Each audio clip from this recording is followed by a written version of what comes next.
नमस्कार, मैं हूं आपके साथ मयंक। आज 5 अप्रैल है और पिछले 12 घंटे के अंदर जो हमले हुए हैं उन सब की जानकारी मैं आपको दूंगा।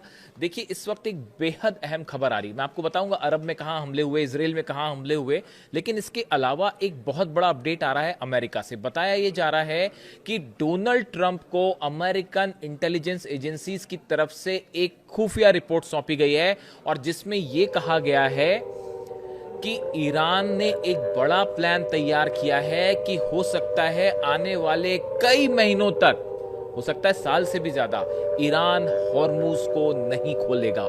स्टेट ऑफ हॉर्मूज को ईरान नहीं खोलेगा। इस तरह की जानकारी डोनाल्ड ट्रंप को दी गई है, जिसके बाद डोनाल्ड ट्रंप ने चेतावनी जारी करते हुए कहा कि अगर 48 घंटे में ईरान ने हॉर्मूज को नहीं खोला तो ईरान को बर्बाद कर दिया जाएगा। अपने सोशल मीडिया पर डोनाल्ड ट्रंप की तरफ से यह वार्निंग जारी की गई है और जिसका टाइम 48 घंटे तय किया गया, जो कि 6 तारीख को शाम को 8 बजे खत्म हो जाएगा।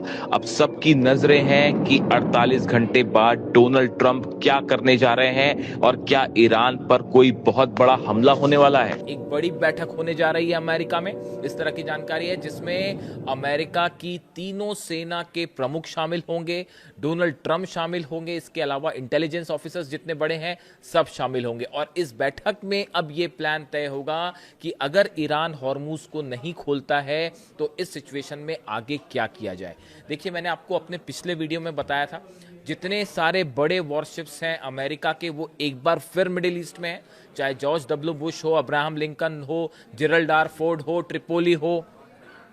इसके अलावा डिएगो गार्सिया में एक बड़ी प्रैक्टिस चल रही है। बड़ी संख्या में अमेरिकन सोल्जर्स मौजूद हैं जो हॉर्मूज में कैसे ग्राउंड ऑपरेशन किया जाए इसकी तैयारी कर रहे हैं। अब ऐसे में सवाल यह है कि जो ये रिपोर्ट सामने आई कि ईरान हॉर्मूज नहीं खोलेगा, इस पे अमेरिका का अब अगला कदम क्या होगा। देखिए, आप चाहे आसमान की बात करें, चाहे जमीन की बात करें, चाहे समंदर की बात करें, तीनों ही एरियाज में अमेरिका की सेना को जबरदस्त झटके लगे हैं 1 महीने के अंदर। अगर आप एयरप्लेन्स की बात करें, फाइटर जेट्स की बात करें, तो आपने देखा ही कि किस तरह से जो है वो धड़ाधड़ अमेरिकन प्लेन्स गिर रहे हैं। और जो ईरान का जो नया डिफेंस सिस्टम है जिसको लेकर मैंने वीडियो बनाया था, माजिद, उसने जो है सच मायने में अमेरिकन एयरफोर्स के सामने वो चुनौती खड़ी कर दी है जो शायद सेकेंड वर्ल्ड वॉर के बाद पहली बार इतना बड़ा चैलेंज अमेरिकन एयरफोर्स को मिला। ना इराक वॉर में मिला, ना अफगानिस्तान वॉर में मिला, ना ही कहीं और मिल पाया। लेकिन ये पहला मौका होगा सेकेंड वर्ल्ड वॉर के बाद जब अमेरिका के जेट्स इतनी बुरी तरह से क्षतिग्रस्त हो रहे हैं, प्रभावित हो रहे हैं। तो आप देखिए, आसमान वाली जंग जो है उसमें ईरान भारी पड़ता दिखाई दे रहा है। अगर आप ग्राउंड ऑपरेशंस की बात करें, अमेरिका ईरान में कदम नहीं रख पा रहा, हॉर्मूज पर ग्राउंड ऑपरेशन करने की हिम्मत नहीं जुटा पा रहा। और जो नई इंटेलिजेंस रिपोर्ट है वो ये कह रही है कि अगर आपने यहां पर सेना भेजी और ग्राउंड ऑपरेशन किया तो उसका नतीजा होगा आप घेर लिए जाएंगे। ईरान की जो सेना है उसने एक मल्टी लेवल तैयारी कर रखी है। मैं एक वीडियो में अलग से आपसे बात करूंगा कि ईरान की क्या तैयारी है, लेकिन अगर ग्राउंड ऑपरेशन होता है तो आप वहां पे भी हारेंगे। समंदर में आप देखिए जिस तरह से जहाज जो है, बड़े बड़े वॉरशिप्स अमेरिका के करीब गए ईरान के, लेकिन वो वापस आने शुरू हो गए। चाहे वो अब्राहम लिंकन हो, चाहे जेरल्ड आर फोर्ड हो, उस पर तो सीधा अटैक तक हुआ और आग लग गई उसमें। ऐसी हालत में समंदर में भी जो है वो ईरान भारी पड़ रहा है। और अगर आप बात करें सरफेस टू सरफेस वॉर की, तो आप जान ही रहे हैं कि किस तरह से खुर्रम शहर और फतेह 2 और सेजल और इमाद और कदर, लंबी लिस्ट है ईरान की मिसाइल्स की जिसने तबाही मचा रखी है। यानी डोनाल्ड ट्रंप तीनों ही जंग में हार रहे हैं, चाहे वो समंदर की जंग हो, चाहे जमीन की जंग हो, चाहे आसमान की जंग हो। और इसीलिए मुझसे किसी ने कहा कि अगर 100 डोनाल्ड ट्रंप भी आ जाएं तो भी ईरान को नहीं हरा सकते। इसीलिए मैंने ये थंब आज की वीडियो का दिया। तो देखिए, इस प्लान के बाद बड़ा कुछ बदलता हुआ दिखाई दे रहा है कि अगर ईरान ने हॉर्मूज नहीं खोला तो क्या होगा। अगर किसी तरह का ऑपरेशन होता है, देखिए आप अगर हमलों की बात करें, ओरेकल बिल्डिंग पर हमला, इंटरनेट सिटी पर हमला, अगर आप दुबई की बात कर लें, यूएई में लगातार हमले हो रहे हैं। और चुन चुनकर आईटी फर्म्स को निशाना बनाया जा रहा है, इंफ्रास्ट्रक्चर को निशाना बनाया जा रहा है, अमेरिका के जो जुड़े ठिकाने हैं उनको निशाना बनाया जा रहा है। फुजेरा पोर्ट पर क्या हुआ आपने देखा, यानी यूएई लगातार निशाने पर है और अब हिट हो रहा है बिजनेस सेक्टर, इकोनॉमी सेक्टर। और इसका अभी तक मैं एक रिपोर्ट पढ़ रहा था, उसमें यह कह दिया गया है कि अभी तक जितना नुकसान हो चुका है अरब देशों को, उसको वापस आने में ही 5 साल, उसकी भरपाई करने में 5 साल लगेंगे। चाहे वो दुबई हो, चाहे अबू धाबी हो, चाहे सऊदी हो, जॉर्डन हो, बहरीन हो, कतर हो, ये सब को नॉर्मल इकोनॉमिक फंक्शंस करने में 5 साल लगेंगे। नॉर्मल होने में इतनी मिसाइल्स पड़ चुकी है अभी तक, अभी 1 महीने की जंग हुई है। इसके अलावा सऊदी में भयंकर अटैक हुआ है, एक बार फिर से अमेरिकन बेसिस पर मिसाइल अटैक हुआ है, जिसकी तस्वीरें भी हैं।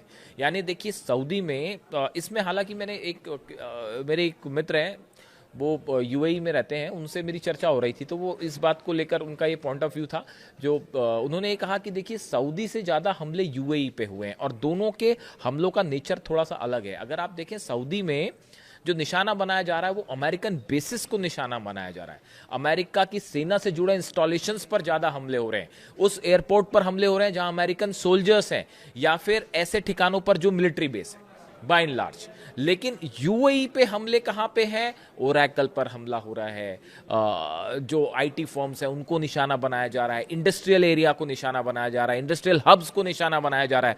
यानी दोनों के नेचर में थोड़ा सा डिफरेंस है। अब ये एनालाइज करने की जरूरत है, क्या इसकी वजह यह है कि यूएई ज्यादा एग्रेसिव है ईरान के खिलाफ एक्शन करने को लेकर, इस तरह की जो बातें हैं। आप देखें बहरीन में एक बार फिर बड़ा हमला हुआ है, मिसाइल अटैक हुआ है बहरीन में और उसकी तस्वीरें भी सामने हैं, और एक इंडस्ट्रियल और कमर्शियल एरिया है उसके ऊपर बहरीन पर जो है वो मिसाइल गिरी है और वहां पे भयंकर नुकसान की खबर है, यानी बहरीन फिर टारगेट पर है। इसके अलावा आप बात करें कुवैत की जो मीना अल अहमदी रिफाइनरी है, इस पे मल्टीपल स्ट्राइक्स हो रही हैं। यानी एक बार खबर आई, एक्चुअली कल सुबह के समय ये खबर आई थी कि मीना अल अहमदी रिफाइनरी पर जो है ड्रोन अटैक हुआ है और वहां आग लग गई है, और कल शाम होते होते यानी 4 अप्रैल की रात होते होते फिर से ये खबर आ गई कि कुवैत की रिफाइनरी पर फिर हमला हो गया। ये जो हमले हो रहे हैं लगातार 6 देशों पे भयंकर, और इराक में तो पता ही आपको हाल क्या है बगदाद का। तो ये जो हमले हो रहे हैं ये जवाब है उन हमलों का जो तेहरान पर किए जा रहे हैं। तेहरान में ईरान में भयंकर बमबारी हो रही है। देखिए पुलों पर निशाना बनाया जा रहा है, यूनिवर्सिटीज़ पर निशाना बनाया जा रहा है, अस्पतालों पर निशाना बनाया जा रहा है। ऐसा लगता है कि एक जो ये अगर ये पायलट वाला कांड नहीं होता, अमेरिका के 5 जेट्स जो गिरे अलग अलग हेलीकॉप्टर समेत, अगर ये ना गिरे होते और खासकर वो पायलट ना गायब हुआ होता, तो शायद ये हमले और कहीं ज़्यादा हो गए होते। ये जो इसराइल की तरफ से 2 स्ट्राइक थोड़ी कम की गई, उसकी वजह ये थी कि अमेरिका वहाँ पे खोज रहा था अपने पायलट को। इस चक्कर में इसराइल की तरफ से हमले कुछ कम हुए कल, वरना ईरान पे जबरदस्त बमबारी हो रही है। और ये जो हमले इसराइल और अमेरिका की तरफ से हो रहे हैं, आप देखें आम जनता को हिट किया जा रहा है वहां पे। यानी ऐसा लगता है कि युद्ध में इससे घटिया स्तर पर कोई और नहीं जा सकता। हकीकत ये है, वॉर क्रिमिनल्स कह रहे हैं कई लोग, तो इस तरह की तमाम बातें हैं। कई सारे जो कानून के जानकार हैं इंटरनेशनल, उनका ये कहना है कि अमेरिका और इसराइल ने जो हमले किए हैं ये वॉर क्राइम के तहत आते हैं। जिस तरह से स्ट्राइक की गई है ईरान में और इसराइल में, छोटे छोटे बच्चों को निशाना बनाया जा रहा है। आप हालात देखिए बहुत, लेकिन उसके बाद भी ईरान जुटा हुआ है। मैं अगले वीडियो में आपको एग्जैक्ट बताऊंगा कि ईरान की क्या प्लानिंग है और ईरान अब आगे क्या करना चाहता है।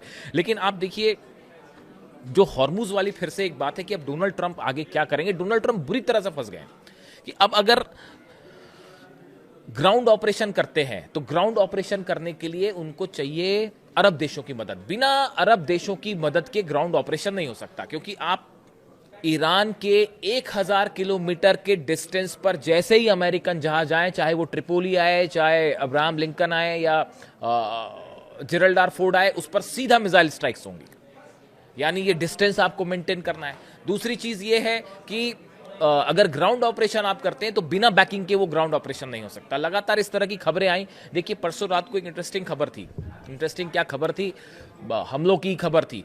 केशम आइलैंड पर बड़े बम्बार्डमेंट की कोशिश हुई, और इस तरह से कोशिश हुई कि इन आइलैंड्स के बीच में ईरान का संपर्क तोड़ने की कोशिश की गई। मूसा आइलैंड है, केशम आइलैंड है, खार्ग आइलैंड है। ये 3 जगह ऐसी हैं जिस पर कब्जा करना बेहद जरूरी है अगर आप हॉर्मुज को कंट्रोल करना चाहते हैं। अमेरिका की ये कोशिश है, जो बम्बार्डमेंट हो रहा है, ये इनकी लोकेशंस तय कर ली गई हैं कि कहाँ पे एक साथ B-2 बॉम्बर्स बड़ी संख्या में बम्बार्डमेंट करेंगे और उसकी आड़ लेके पैराट्रूपर्स नीचे उतरेंगे। यहाँ तक का तो हो गया प्लान, लेकिन आप नीचे उतर जाएंगे तो ईरान की सेना कह रही है हम इंतजार कर रहे हैं आपका कि आप नीचे तो आ जाएंगे, उसके बाद आप वापस कैसे जाएंगे, सवाल ये है। क्योंकि यहाँ तो प्लेन्स गिर जा रहे हैं, F-35 F-15 नहीं बच रहा है, तो वो कैसे हेलीकॉप्टर्स आएंगे और उसको उतार के फिर उसके बाद बैकअप कैसे होगा। ये जो बैकअप वाला प्लान है, यहाँ पर आके फंस गए हैं डोनाल्ड ट्रंप और अमेरिका की सेना। और इसी वजह से डोनाल्ड ट्रंप को ये कहना पड़ जा रहा है बार बार कि अब हॉर्मूज हम नहीं खुलवाएंगे, ये दूसरे देशों का काम है, जबकि हकीकत इसके अपोजिट है। अमेरिका एक बड़ा प्लान करके चल रहा है हॉर्मूज पे एक्शन का, लेकिन बात वही है कि ईरान जो है वो तैयार बैठा है उसके लिए। यानी आप देखें कि हॉर्मूज जो है ये ईरान की एक बहुत बड़ी जीत हो गई है हॉर्मूज में। जैसा पहले कहा जा रहा था कि अगर ये बंद हो गया और अगर एक आध साल बंद रहा तो उसके बाद आप देखिए कितना बड़ा इकोनॉमिक क्राइसिस होगा, और फिर वो उसी ओर इशारा कर रहा है कि सत्ता परिवर्तन अमेरिका में हो जाएगा, ईरान में नहीं। इसके अलावा देखिए इजराइल से भी खबरें हैं। इजराइल में लगातार बड़े हमले हो रहे हैं। सेंट्रल इजराइल में सीधा मिसाइल्स ने हिट किया है। नेगेव में लगातार हमले हो रहे हैं। नेगेव और ऐसा लग रहा है कि डिमोना को जिस तरह से निशाना साधा जा रहा है। बुशर में एक तो हमले हुए, बुशर पे न्यूक्लियर प्लांट के बेहद करीब मिसाइल गिरी है, जिसको लेके ईरान ने IAEA से भी संपर्क किया और जानकारी दे दी गई कि ये हिट किया गया, हमारे न्यूक्लियर प्रोग्राम के पास मिसाइल गिरी है और न्यूक्लियर सेंटर के पास, और उसका नतीजा था नेगेव में भयंकर हमले किए ईरान ने और डिमोना के पास मिसाइल्स गिर रही हैं। यानी ऐसा लग रहा है कि ये परमाणु सेंटर्स के बीच जो खेल चल रहा है, ये किसी दिन एक ऐसा धमाका करेगा जिससे कुछ भी नहीं बच पाएगा। और इसको लेकर हर न्यूक्लियर साइंटिस्ट इस बात को समझ रहा है कि यहाँ क्या हो रहा है। ये डिमोना और बुशर और नतांज और इस्फहान में जो हमले हो रहे हैं और उसका इधर जो डिमोना पर हमले हो रहे हैं, इसका नतीजा किसी दिन इतना भयंकर हो सकता है कि ये सब कुछ बदल कर रख देगा। तो अब हालात ये है कि जंग कम होने और खत्म होने की बजाय पहले के मुकाबले कहीं ज्यादा तेज हो गई है। इससे जुड़ा जो भी आगे अपडेट होगा मैं आप तक पहुंचाऊंगा। वीडियो कैसा लगा कमेंट करके जरूर बताइए। Thank you so much.